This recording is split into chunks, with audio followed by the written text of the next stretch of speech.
우리는 계속해서 기본으로 돌아가자라는 그러한 시리즈를 가지고 함께 은혜를 나누고 있습니다. 오늘은 그 세 번째 시간으로 기도에 대해서 함께 여러분 말씀을 나누고자 합니다.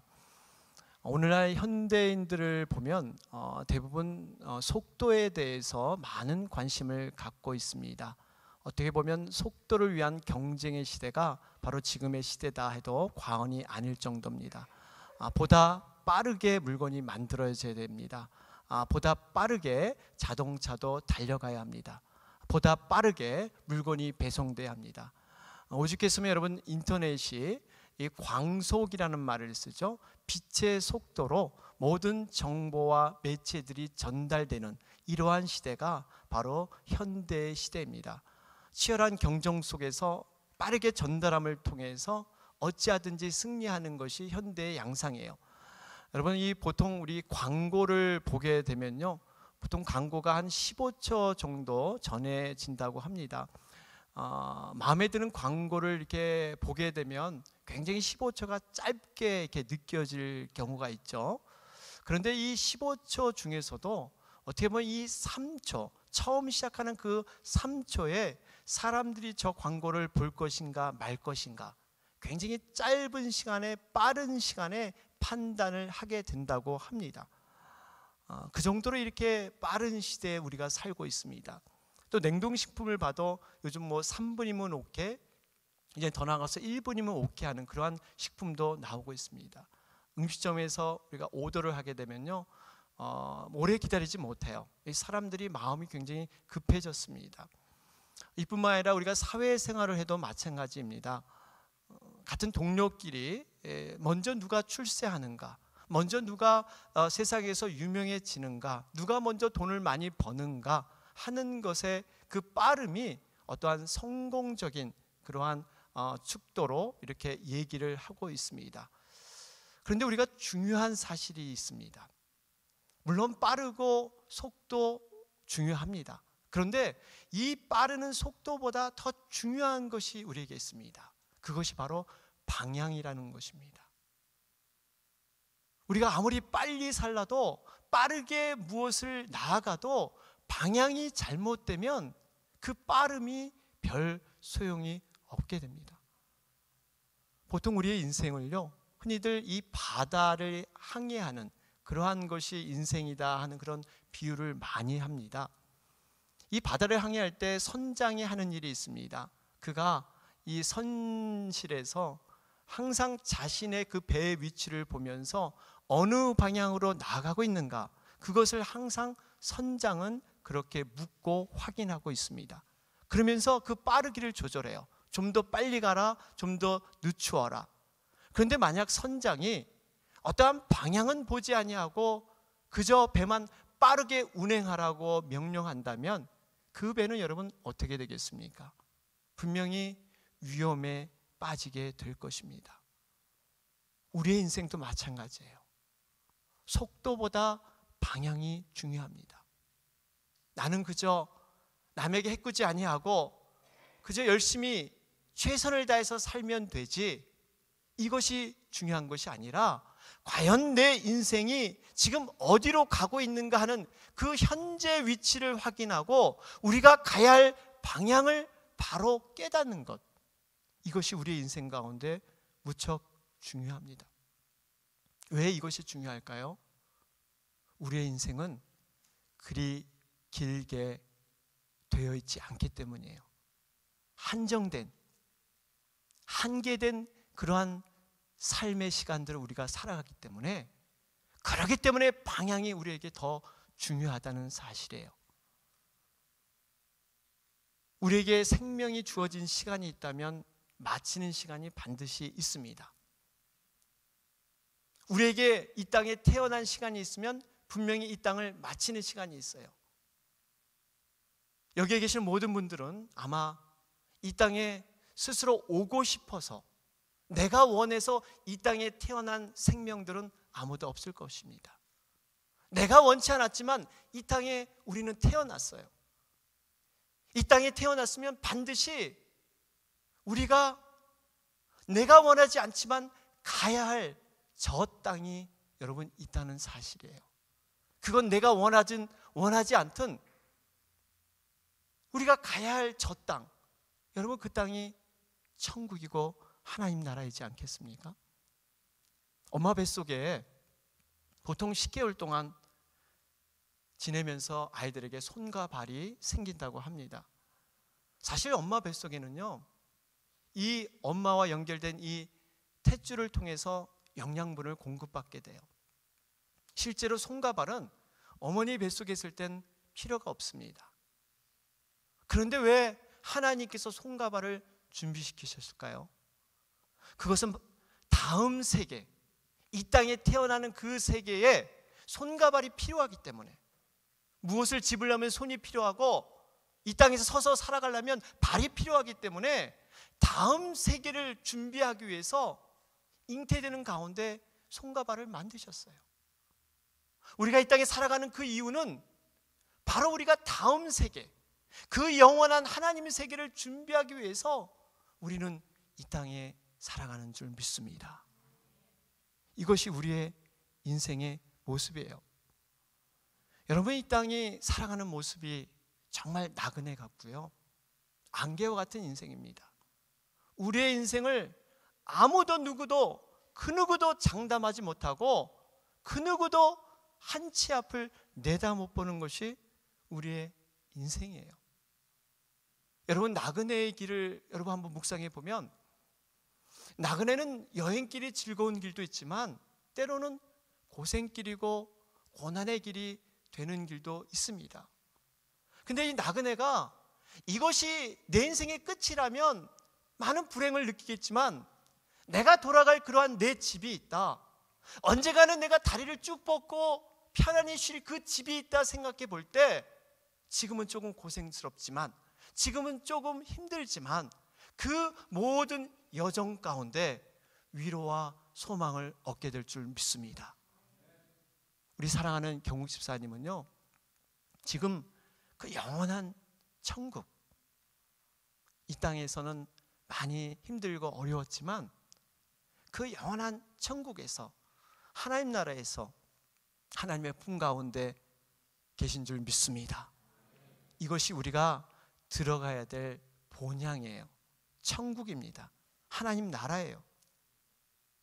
그렇기 때문에 우리가 하나님 나라가 있고 천국이 있다고 믿는 사람들은 이 땅에 살아가는 삶의 방법과 태도와 목적이 분명히 달라야 됩니다. 왜냐하면 그냥 거저 왔다가 죽는 인생이 아니기 때문에, 안개와 같이 나그네처럼 그냥 끝나는 것이 아니라 반드시 돌아갈 우리의 본향과 고향이 있기 때문에 우리의 삶이 달라져야 되는 거예요. 이 땅에 살아갈 때, 그렇기 때문에 이 올바른 방향, 내가 빨리 가는 게 중요한 게 아니라 과연 내가 이 천국과 하나님 나라로 그 본향으로 가는가, 이 올바른 방향을 우리가 자꾸 체크해 봐야 합니다. 사랑하는 여러분, 여러분들은 지금 인생이 바르게 가고 있습니까?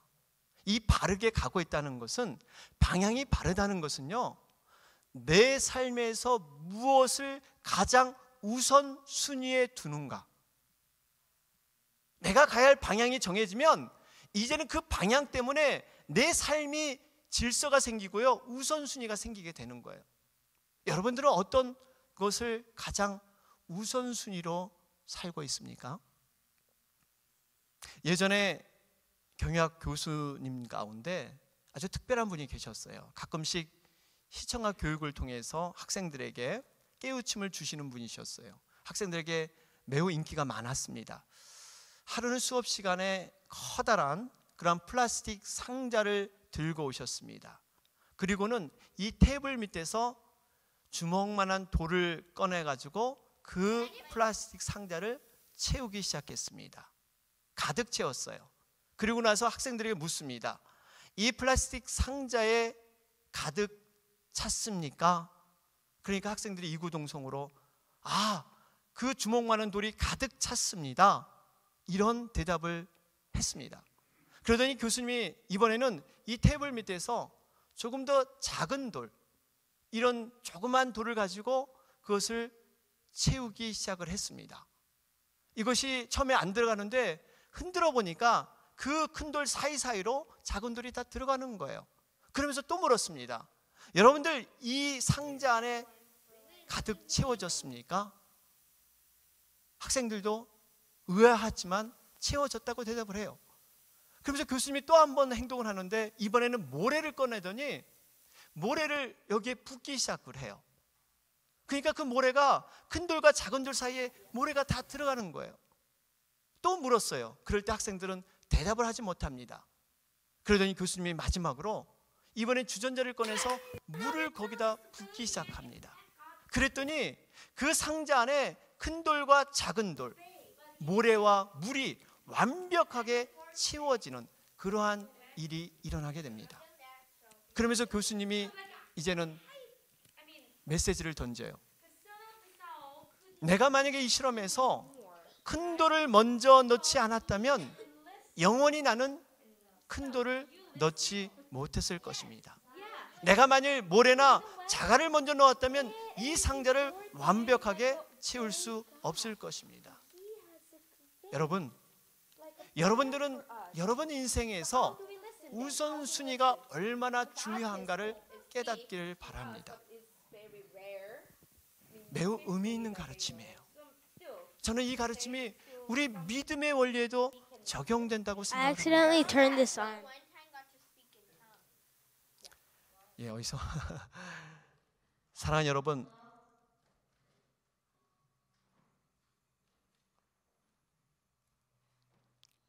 우리 인생에 있어서 여러분 어떤 상자 안에 우리가 무엇을 먼저 넣어야 되겠습니까? 어떤 것이 우리에게 우선순위에 있을까요? 우리가 영원한 하나님을 믿는 우리들은요, 무엇보다도 우선순위가 기도에 있어야 될 줄로 믿습니다.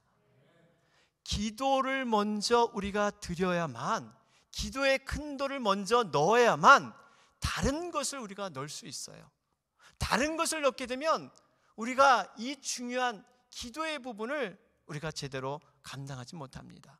마태복음 6장 33절의 말씀처럼 너희는 먼저 그의 나라와 그의 의를 구하라. 그리하면 이 모든 것을 너희에게 더하시리라. 우리가 기도하는데도 먼저 구할 우선순위가 있다는 거예요. 그의 나라와 그의 의를 먼저 구하라. 분명히 순위가 있습니다. 제자들이 귀신 들린 그런 아이들을 돕고자 했으나 능력이 나타나지 못했습니다. 그럴 때 주님께 물었어요. 어떻게 이런 일이 일어날 수 있습니까? 주님이 대답하셨죠. 마태복음 9장 29절 말씀처럼 기도 외에 다른 것으로는 이런 유가 나갈 수 없느니라. 기도의 삶을 예수님은 최우선적으로 사시면서 최우선적으로 기도를 강조하셨습니다.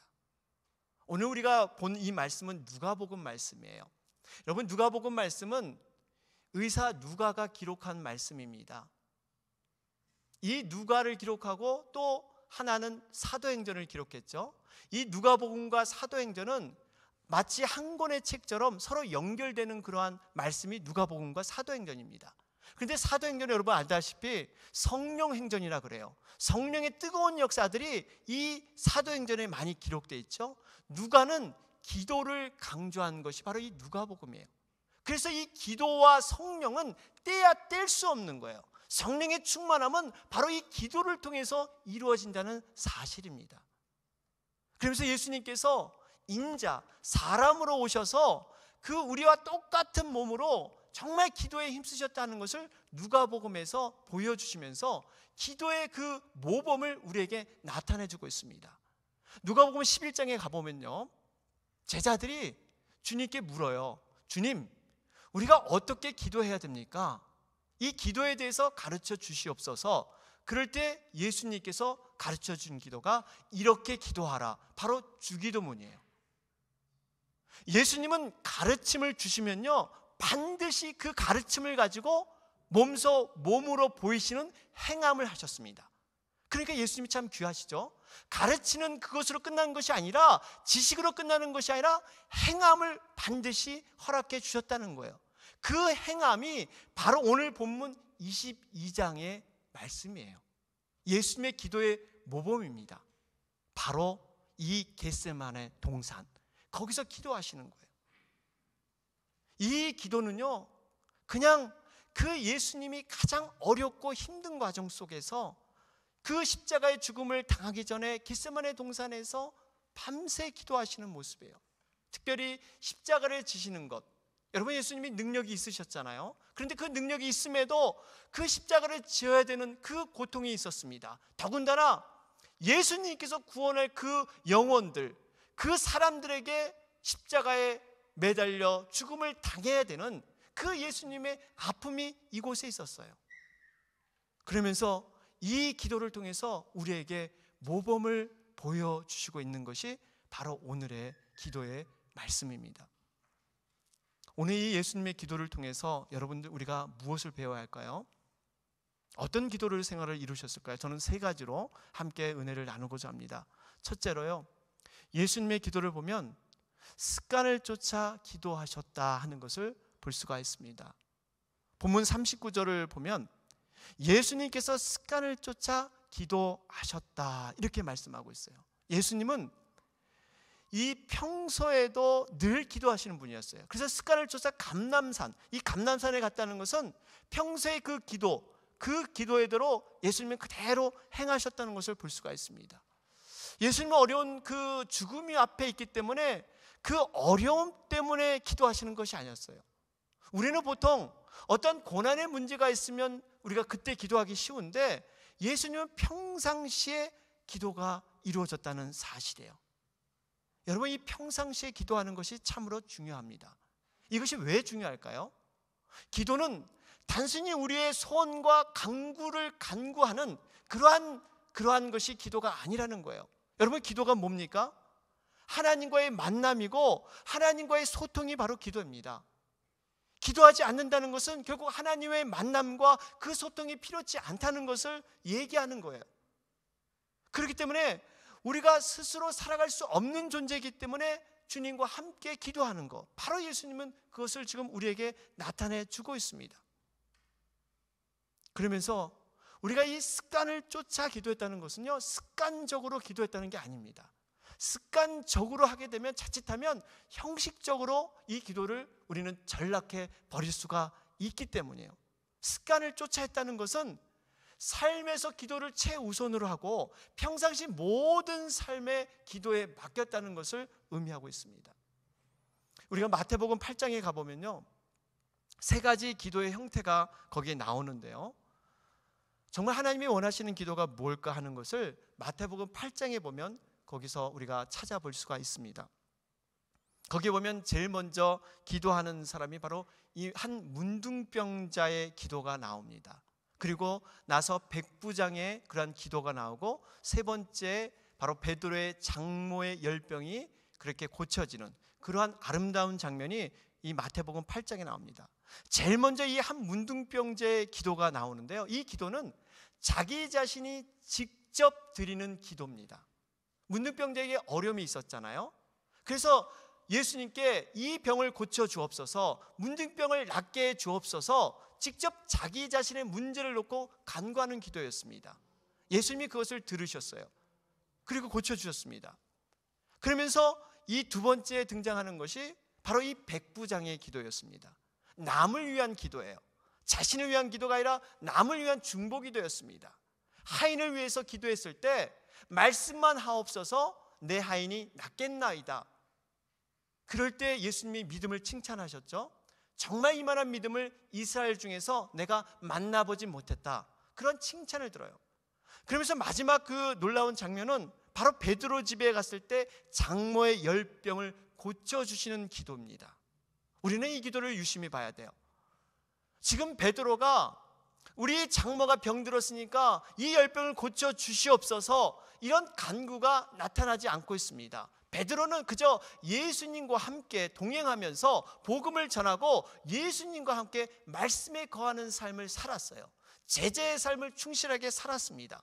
그런데 예수님께서 우연히 그 집에 들어가서 장모가 열병에 있는 것을 보시고 고쳐주시는 장면이 바로 8장 후반절에 나와요. 이것을 보면서 우리가 한 가지 기도의 원리를 깨닫습니다. 그것은 우리가 주님과 먹고 자고 동행하는 삶, 우리가 때로는 나의 기도를 간구하고 남을 위해서 중보기도 하지만 더 중요한 것은 그분과 함께 거하면서 그분 말씀 안에 거할 때 그 기도가 바로 습관을 쫓아 하는 기도인 줄 믿으시기 바랍니다. 이 기도를 하나님은 더 기뻐하시고 원하신다는 사실이에요. 그래서 요한복음 15장 7절 말씀이 하잖아요. 너희가 내 안에 거하고 내 말이 너희 안에 거하면 무엇이든지 원하는 대로 구하라. 그리하면 이루리라. 바로 이 원리예요. 하나님께서 응답하신 기도는 하나님의 말씀과 동행하는 기도. 우리의 머리끝까지 세신바 되신 그분께서 우리의 형편을 아시기 때문에 하나님께서 모든 삶 가운데 그러한 기도를 할 때 하나님의 가장 선함으로 역사할 줄 믿습니다. 우리가 이러한 기도를 함께 드렸으면 좋겠어요. 두 번째 교훈으로는요, 예수님은 아버지의 원하시는 기도를 드렸다 하는 것을 볼 수가 있습니다. 우리 다 같이 본문 42절 말씀을 함께 읽어보도록 하겠습니다. 우리 42절 말씀 읽겠습니다. 시작. 아버지여, 만일 아버지의 뜻이여거든 이 잔을 내게서 옮기옵소서. 그러나 내 원대로 마옵시고 아버지의 원대로 되기를 원하나이다. 여기서 우리가 기도의 중요한 원리를 발견하게 됩니다. 기도는 단순히 자기의 뜻대로 자기의 소원만을 간구하는 것이 아니라는 것입니다. 아버지의 뜻대로 아버지의 원함을 이루는 것이 바로 기도입니다. 하나님은 아버지가 되셔서 가장 선하고 가장 좋은 것을 주신다는 그 믿음이 전제돼야만 이 기도를 드릴 수가 있어요. 이거는 믿음의 기쁨이 있고 하나님을 깊이 경험한 자만이 드릴 수 있는 기도예요. 하나님이 선하고 좋은 분이라는 것을 분명히 믿어야만 아버지의 뜻대로 이루어 주옵소서 하는 기도를 우리는 들을 수가 있습니다. 이 믿음이 있어야 우리는 하나님의 음성을 듣게 됩니다. 하나님이 원하시는 음성을 우리는 들을 수가 있어요. 지금 예수님께서도 자신이 정말 어려운 형편, 십자가를 져야 될 정말 무거운 그러한 형편에 있었지만 그 형편을 아뢰었습니다. 그러나 하나님의 음성 듣기를 주저하지 않았어요. 예전에 인도의 그 성자로 추앙받는 마더 테레사라는 수녀가 기자가 물었습니다. 이런 질문을 드렸어요. 어떻게 여자 한 몸으로 이렇게 많은 고아들을 돌볼 수 있습니까? 뭔가 특별한 방법이라도 계십니까? 그럴 때 마더 테레사의 고백은 저는 하나님 앞에 간구하는 기도보다 하나님의 음성을 듣는 기도에 힘을 씁니다. 그럴 때 하나님의 음성을 듣고 하나님이 원하시는 대로 감당하는 것이 저의 방법입니다. 사랑하는 여러분, 왜 예수님께서 우리에게 바리새인들에게 큰 소리로 외치며 그 기도하는 것을 외식하는 기도라고 책망하시면서 예수님께서 은밀하게 드리는 골방 기도를 왜 강조하셨을까요? 왜 골방에서 기도하라고 예수님은 우리에게 말씀하셨을까요? 이유는 골방 기도는 하나님과 나와 대면하는 하나님의 음성만을 들을 수 있는 공간이기 때문이에요. 하나님의 음성을 듣는 기도가 골방 기도에서 이루어지기 때문이에요.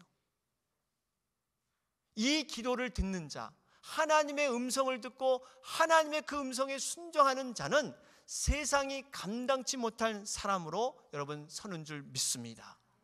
이런 기도를 우리는 드릴 필요가 있어요. 성경을 보세요. 다니엘의 기도를 보십시오. 다니엘은 자신이 살고자 성공하고자 드리는 기도가 아니었습니다. 엄히 말하면 다니엘의 기도는 죽고자 하는 기도였어요. 왕이 명령했잖아요. 기도하면 모두 죽이리라. 그런데 다니엘은 그 가운데서도 기도를 했습니다. 뿐만 아니라 다니엘의 세 친구를 보세요. 풀물불에 던져지기 전에 그리 아니하실지라도 나는 감사한다. 나를 살리지 않을지라도 하나님의 선하심을 믿기 때문에 나는 감사한다. 하나님의 음성을 듣는 그러한 기도였습니다. 사도 바울은 어떻습니까? 자신의 병을 위해서 3번씩이나 간절히 기도했습니다. 하나님의 응답을 기다리면서 병이 낫기를 간절히 간구했어요. 그런데 하나님의 응답이 무엇이었습니까? 바로 너에게 내 은혜가 족하다. 하나님의 음성을 듣는 기도로 바울은 모든 것을 완성했다는 것을 볼 수가 있습니다. 사랑하는 여러분, 우리가 기도에 대해서 다시 한번 정리해 볼 필요가 있습니다. 우리의 소원만 아뢰는 것이 기도가 아니라 하나님의 뜻을 이루어드리기 위해서 드리는 것이 바로 기도인 줄 믿습니다. 하나님과 만남을 어떠한 수단이나 방법으로 우리가 사용한다면 하나님은 마음이 많이 편치 않을 수가 있어요. 여러분, 우리가 사람을 만날 때 그 만남이, 상대방의 만남이 내가 무엇을 성취하기 위해서, 내가 무엇을 이루기 위해서 만난다면 별로 좋은 그런 마음이 안 생길 거예요. 물론 우리가 어렵고 힘들기 때문에 하나님 앞에 간구하는 건 물론 중요합니다. 정말 고난 가운데 있을 때, 어려움이 있을 때 하나님께 간구해야 돼요. 하나님은 우리의 형편을 다 아세요. 우리의 믿음을 정도를 다 압니다. 그런데 더 깊은 기도는 이 하나님과의 만남을 통해서 정말 더 기도 가운데 하나님과 그 교제의 그 기쁨이 우리에게 있는 기도, 바로 이 기도가 정말 하나님이 원하시는 기도인 줄 믿으시기 바랍니다. 내 기도하는 그 시간, 그때가 내가 가장 즐겁다. 기도 응답을 받아서 즐거운 게 아니라 기도하는 시간 자체가, 하나님과 만나는 자체가 기쁘고 즐거울 때 하나님께서 놀라운 비밀의 일로, 놀라운 열매로 우리에게 나타날 줄 믿습니다. 이렇게 기도하는 사람에게 하나님께서는 선한 길로 인도하신다는 사실이에요. 마지막 셋째로, 우리가 예수님의 교훈은 어떤 교훈이었습니까? 예수님의 기도는요, 반복적이고 간절한 기도를 드렸어요. 오늘 44절 말씀 같이 한번 읽어보겠습니다. 시작. 예수께서 힘쓰고 애써 더욱 간절히 기도하시니 땀이 땅에 떨어지는 핏방울 같이 되더라. 그렇죠? 여러분, 여기 보니까 예수님께서 기도하실 때 대충 하지 않았습니다. 힘쓰고 애쓰고 더욱 간절히 기도했다. 얼마나 간절히 기도했으면요, 땀이 핏방울로 변할 정도로 아주 간절히 기도했다 하는 말씀을 여기에 주고 있습니다. 그러면서 우리가 여기서 중요한 교훈을 발견하게 되는데요, 예수님의 기도의 순서입니다. 예수님께서는 예수님이 자신의 소원을 먼저 아뢰는 것이 아니라 아버지의 뜻대로, 모든 것이 아버지의 그 선하신 대로 이루어지길 간구하고, 예수님은 지금 땀이 핏방울이 되도록 기도하고 있다는 사실이에요. 우리는 좀 어떻습니까? 우리는 이 부분이 좀 뒤바뀌는 경우가 있어요. 우리의 소원과 우리의 어떤 그 생각을 예수님께 아뢰고 나서 하나님 뜻대로 해 주시옵소서, 이 순서가 많이 바뀌는 경우가 있습니다. 그런데 예수님께서는 아버지의 뜻, 그러니까 내 기도 안에서 아버지의 뜻이 이루어지는 것, 하늘의 뜻이 이루어진 것처럼 땅에서도 이루어지이다. 우리가 주기도문에 고백하잖아요. 우리는 흔히들 땅의 것을 가지고 하늘을 움직이려고 하는 그러한 모습이 많이 있습니다. 근데 예수님은 하늘의 뜻을 담아내고 그 뜻을 순종하고 그 뜻을 이루기 위해서 기도하는데 땀이 핏방울이 되도록 기도하셨어요. 대충 기도하지 않았습니다. 계속 반복적인 기도, 계속적인 쉬지 않는 기도를 예수님은 하셨다는 거예요. 분명히 데살로니가전서 5장 16절 18절에도 항상 기뻐하라, 쉬지 말고 기도하라, 범사에 감사하라. 왜 기도를 쉬지 말라고 하셨을까? 우리 주님이 왜 기도를 쉬지 말라고 하셨을까? 그 이유는 우리가 기도하기를 쉬기가 쉽기 때문에, 우리가 기도하다가 많이 멈추는 경우가 있기 때문에 쉬지 말라는 거예요. 이 쉬는 가장 큰 원인이 낙심입니다. 낭망입니다. 우리의 뜻대로 기도가 되지 않고 눈에 보이는 대로 뭔가 이루어지지 않으면 우리는 쉽게 낭망해버려요. 기도를 멈춰버립니다. 그럴 때 그 기도를 쉬지 말라는 것이 주님의 가르침이세요. 분명히 선을 행하다 너희들이 낙심치 말지니 낙심치 아니하매 반드시 때가 이름에 거두리라. 여러분, 이것은 기도에 적용이 되는 거예요. 사랑하는 여러분, 우리가 진정으로 이 기도를 포기한 것이 있다면 다시 한번 그 기도를 회복해서 그 기도를 계속적이고 반복적으로 예수님이 드렸던 것처럼 그러한 기도를 이루시는 여러분이 되시기를 바랍니다. 결론적으로 이 기도는요, 어떤 축복이 있습니까? 오늘 말씀은 두 가지 축복을 말씀하고 있어요. 첫째로, 하나님께서 능히 시험을 이기게 하신다는 그러한 축복이 기록되어 있습니다. 오늘 본문 40절을 보시면 40절에도 시험에 들지 않기를 기도하라 하시고 46절에도 이 시험에 들지 않게 기도하라는 부분이 나오고 있습니다. 여러분, 우리가 이 땅에서 마귀 사단의 그 시험과 유혹을 이길 수 있는 것은 유일하게 기도밖에 없어요. 기도하지 않으면 이 시험을 이길 수 없다, 분명히 예수님은 말씀하고 있습니다. 두 번째 또 기도의 축복이 뭡니까? 하나님의 능력을 체험하는 놀라운 능력이 바로 이 기도에 들어있다는 사실이에요. 오늘 43절 말씀을 보니까 사자가 하늘로부터 예수께 나타나 힘을 돕더라 그래요. 이 사자가 뭡니까? 천사예요. 예수님이 기도하실 때 이 천사들이 하늘에 내려와서 그 기도를 돕는, 여러분, 기도는 하나님의 능력을 경험하는 통로가 될 줄로 믿습니다. 그렇기 때문에 우리가 기도가 무척 중요해요. 사랑하는 여러분, 우리가 다시 기본으로 돌아가야 할 것 중에 기도의 부분이 있습니다. 기도를 다시 한번 정의해 볼 필요가 있어요. 기도는요, 하나님의 백성이 누리는 최고의 특권입니다. 모든 문제의 열쇠예요. 하늘문이 열리는 그러한 축복의 통로가 바로 기도에 있습니다. 기도는 특별히 하나님과 만남이고 대화입니다. 그렇기 때문에 일방통행이 돼서는 안 돼요. 쌍방통행, 양방통행, 서로 대화를 주고받는 것, 소통이 중요합니다. 우리는 하나님께 많이 알았지만 하나님의 뜻과 하나님의 음성 듣기를 얼마나 우리는 노력했는가. 분명히 기도 가운데 그런 하나님의 음성을 듣는 부분이 그 기도 가운데 들어있다는 사실이에요. 사랑하는 여러분, 아무쪼록 하나님의 뜻대로 구하는 기도를 통해서 하나님이 쓰시는 그러한 축복의 통로로, 그러한 도구로 사용되시는 여러분과 제가 되길 주님의 이름으로 축원합니다. 아멘.